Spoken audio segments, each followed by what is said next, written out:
Image alt text.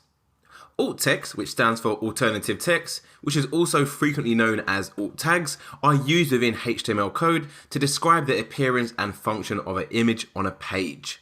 So alt tags have many uses. The first and foremost is it helps with web accessibility. So the visually impaired users using screen readers will be able to read alt tag to better understand what an on-page image is about. So essentially what that means is if someone is visually impaired, they can still be able to understand what your image is about without actually seeing it. The second use, alt tags are also displayed in place of an image if an image file cannot be loaded. The third is alt tags provide better image context and description to search engine crawlers, helping them to index an image properly. So alt tags are actually very handy. I'm now going to move over to our WordPress dashboard and show you how you can easily add an image alt tag to your images.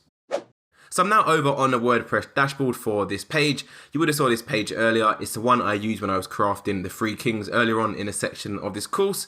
I want to simply go over to add media to add an image to the page. Then I want to select the image I want to add, so I'm going to go for this one, which is simply some yoga mats. Before I come down to this corner right here and click insert into page, I actually have an option at the top which says alt text. So this is the option where I simply insert the alt text. So typically when it comes to alt text, what I like to do is simply put in a description of what the image is about. So as our image is about yoga mats, I'm simply going to go to alt text and put in yoga mats and then click insert into page. That has now inserted this image into our page with the correct alt text. As you can see, it's very easy to do, and I highly recommend you do this with all your images on your website.